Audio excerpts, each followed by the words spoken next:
Well, hey, North Park Church, Pastor Luke here with another episode of First Looks. And today we are going to be looking at the book of Ruth, chapter 4, with the final passage in our series that's been entitled Hope for the Lowly.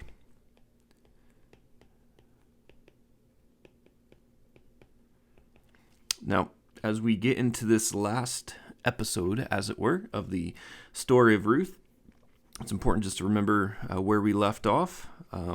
So chapter 3 is Ruth basically proposing to Boaz.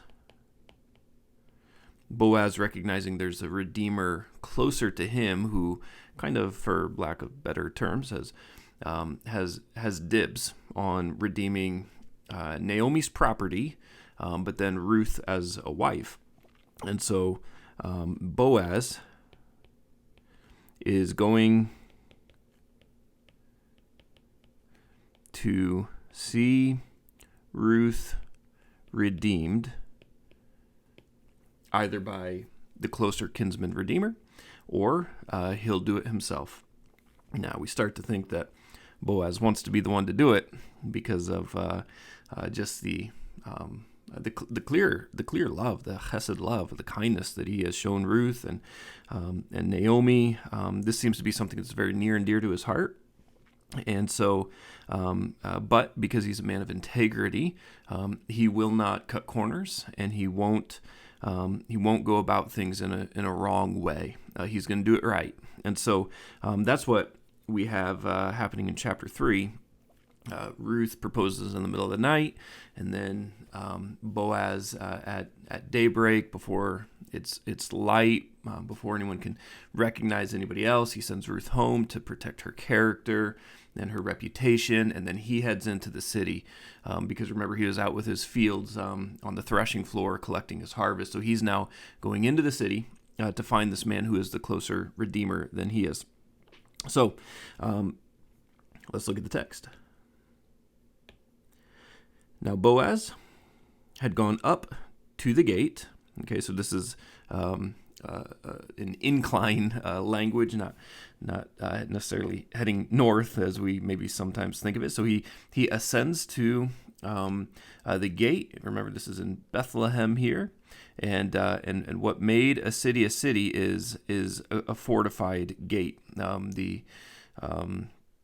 The protective wall there, but it wasn't just a gate for defensive purposes. It was also had a societal function too, and judgments and legal legal dealings would have happened at the gate. Elders would have been found at the gate, that sort of thing. So the gate is the setting for legal dealings. I don't want to say disputes. It's not a dispute, but it's a legal dealing. So it has to be observed by the elders to be validated, verified, protected. And then he sits down right there, and he waits. And behold, the Redeemer of whom Boaz had spoken came by. Okay, just notice here. Everybody gets named in this book, even characters that play a very short role, such as Elimelech, Mahlon, Chilion, who all die in the first few verses of this book. They're named, but this guy, who's actually pretty significant, he can thwart everything. If he says, "Yeah, I'll redeem this," he's not given a name here. It's just a curious thing. We want to ask the question if there's significance behind that. So of whom Boaz had spoken, he came by. So Boaz says to him, "Turn aside, friend, and sit down here." And he turned aside and sat down. Now, there's more to it than what I'm saying right now about how things would have operated in this sort of situation, but it certainly appears that Boaz is a man of power and reputation. And we saw this in chapter 2. This isn't new news to us at all. But it's just good to remind ourselves of it. And he turned aside, sat down, and he took 10 men of the elders. So this would have been to bear witness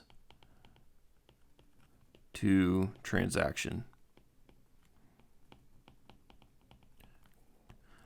Remember, Boaz he's approaching this legally, not relationally. He's not saying, "Oh, I really love Ruth. Please let me have her."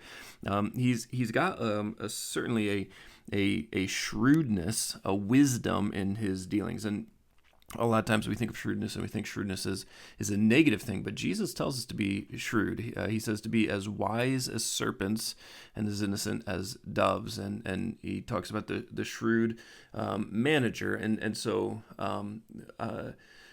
there's nothing wrong with being cunning and shrewd.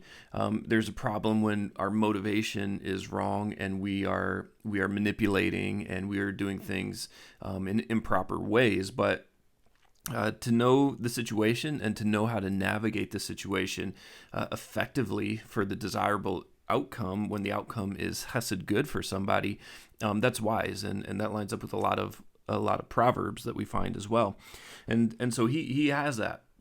We already know he's a man of character. We know he's a man of hesed kindness, like Yahweh is a God of hesed kindness, and so this shrewdness is in the protection and the good of Ruth and Naomi.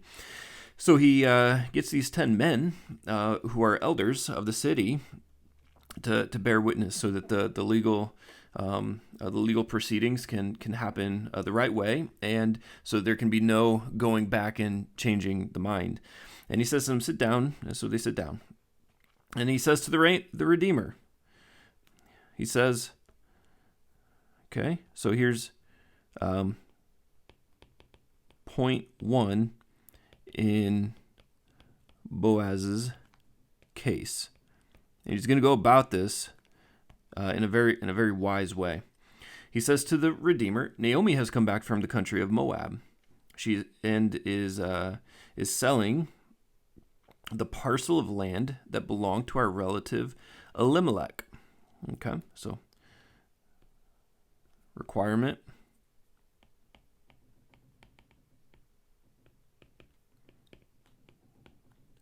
to be a redeemer is you had to be a relative. Okay, and this is of Elimelech, to redeem for Elimelech. So I thought that I would tell you of it and say, buy it. Buy it in the presence of those who are sitting here and in the presence of the elders of many people. Actually, I'm going to stay green in this section here. If you will redeem it, redeem it. So Boaz demands action of it. If you will redeem it, redeem it. Don't allow Naomi to be unredeemed. What would have happened here is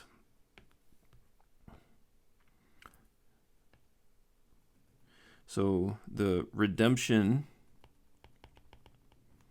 here vis-a-vis Naomi is protecting, we'll say Elimelech's land, so that it will stay in his clan amongst his family. Nope. This is not calling for levirate marriage redemption yet. Okay. So here's the thing. Redemption looked a variety of different ways. There was to be a redeemer could mean that you chase down and you kill someone who killed your relative, and to redeem your relative's blood was to go out and to kill his murderer. That's one way it looked. Another way that it looked is like the Levirate marriage that we've mentioned before, where a brother will marry his dead brother's widow in order to produce an heir, so that his brother's name will continue on. But another way that a redeemer would operate would be to keep land and property within the family name and within the respective clan. So Judah or Naphtali or Zebulun. There's all the different 12. There's 12 clans of 12 tribes of Israel, and the land was supposed to stay in the possession of the particular clan and family that it would be passed down to. And so a redeemer would make the purchase to keep it in the family name. And that's what Boaz is calling this first redeemer to do at first. He says, buy Naomi's land because she needs to sell it for money because she's impoverished. And so keep it in the family name by purchasing it for her. That's what he's asking. And so he says, but if you will not tell me that I may know, for there's no one besides you to redeem it, and I come after you. So Boaz says,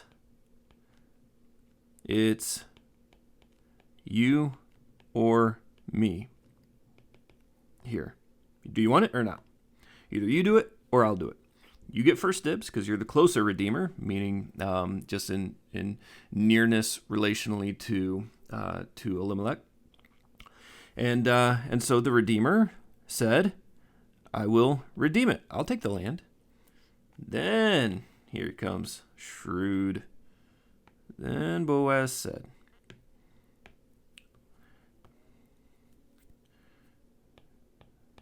shrewd move. The day you buy the field from the hand of Naomi, you also have to take Ruth. Okay?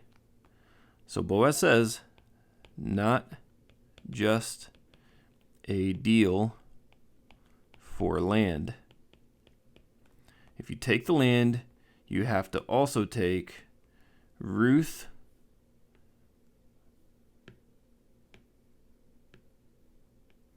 the Moabite.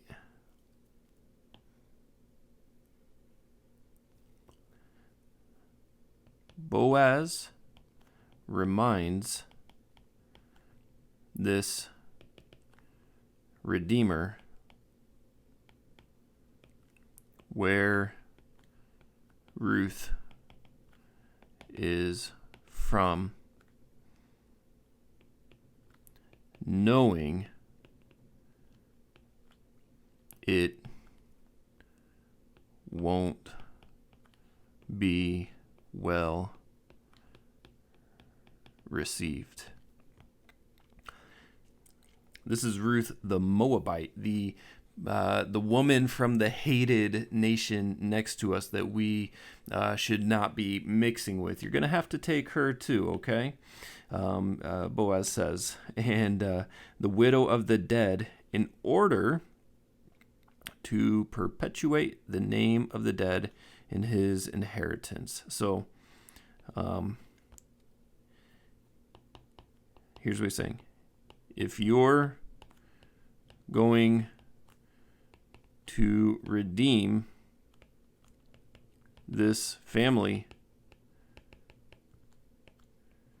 you must do it in full. That's land and Ruth.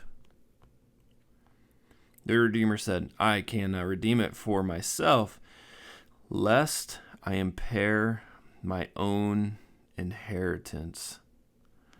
There it is. Lest I impair my own inheritance. This is really what it is. He doesn't want Ruth or any child from her in his line with his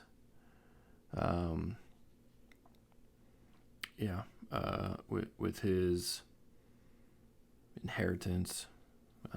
We'll leave that part out. He doesn't want it in the line.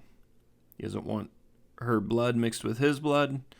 Doesn't want her baggage mixed with his good name. Doesn't want this and the genealogies. Doesn't want anything being split between an heir with Ruth and his, how shall we say, pure blood children. And so he won't do it. He said, take my right of redemption yourself, for I cannot redeem it.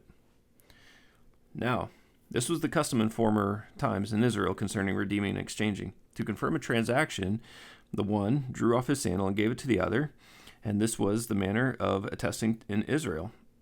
So when the Redeemer said to Boaz, buy it for yourself, he drew off his sandal. Then Boaz said to the elders of the people,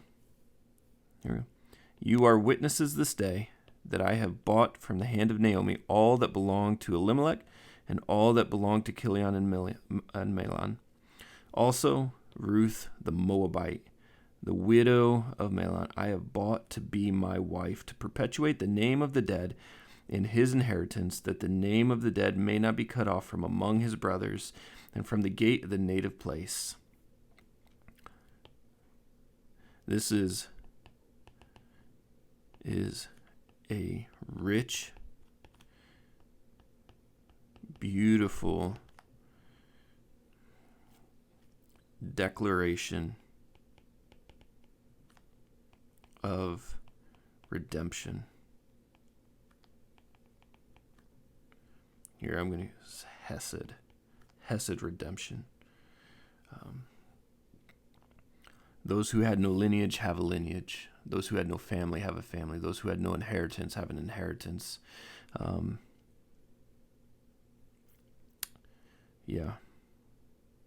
This is good. This is beautiful. And he says, you are witnesses this day. And this is legally bound. Then all the people who were at the gate of the elders said, we are witnesses. May the Lord make the woman who is coming up after your house like Rachel and Leah.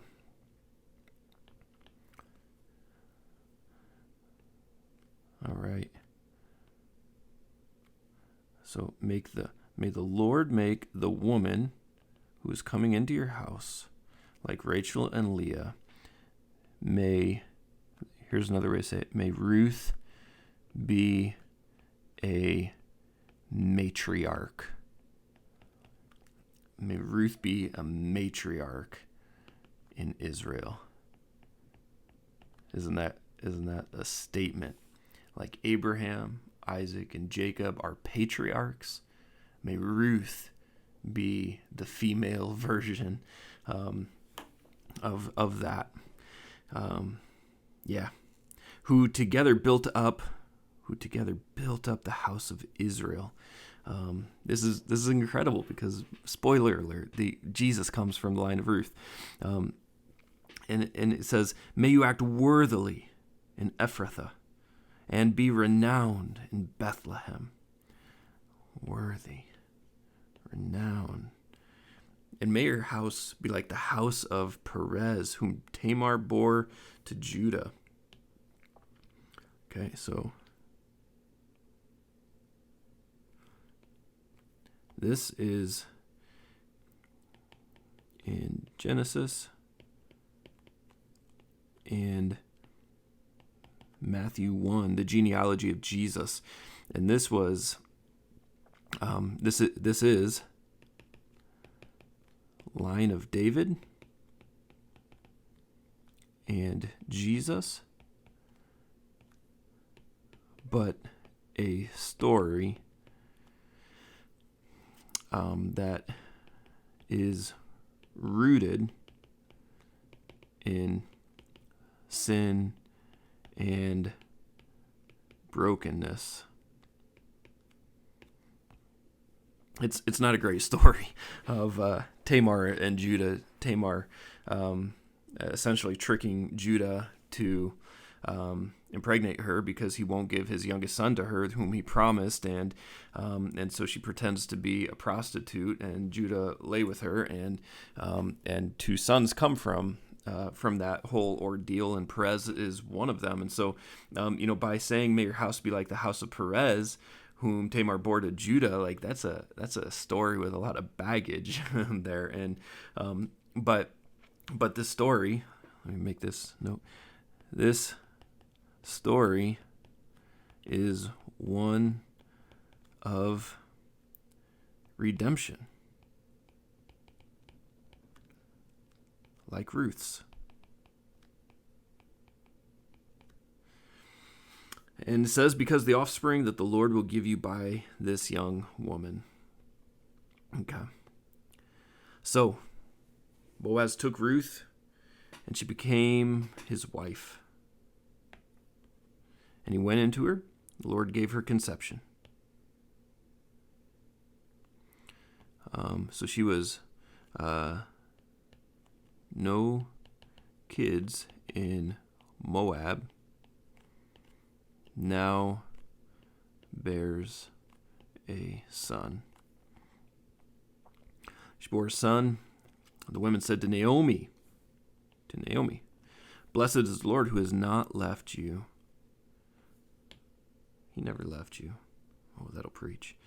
Blessed is the Lord who has not left you this day without a redeemer. And just compare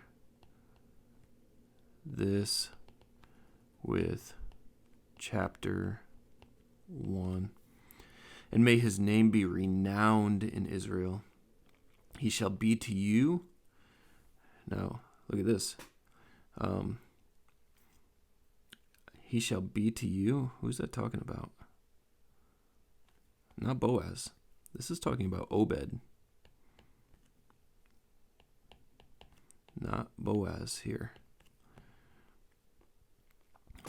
And a nourisher of your old age, for your daughter-in-law who loves you is more to you than 7 sons, has given birth to him. For your daughter-in-law who loves you, who is more than 7 sons, has given birth to him. So given birth to him. That's who is being referred to here. Now, this right here, 7 sons, 7 number of perfection. Sons in this culture more desirable than daughters. So this is a phrase of the perfect family. Ruth is better than the perfect family. That's what's going on there. Now it's interesting that Obed, this grandson of Naomi, is now called a restorer of life and a nourisher of her old age. What has happened is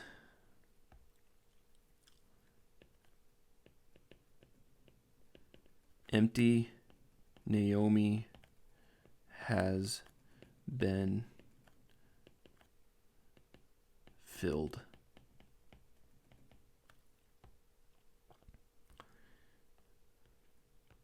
Then Naomi took the child, laid him on her lap, and became his nurse. And the women of the neighborhood gave him a name, saying, "A son has been born to Naomi." They named him Obed. And Obed was the father of Jesse, the father of David. royal line. Messianic line. Now these are the generations of Perez. Again, just declaring redemption.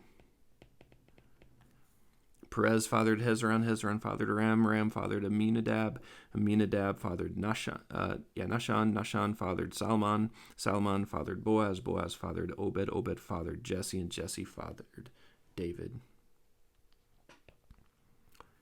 And this is a record of grace. That's what we have going on here. This is a beautiful story with a beautiful ending. It will be, I think, just a sweet capstone to our study through this book of Ruth. And so hopefully this has been a helpful first look at this final chapter. And church, I love you, and I can't wait to see you on Sunday as we relish in the grace of God. God bless.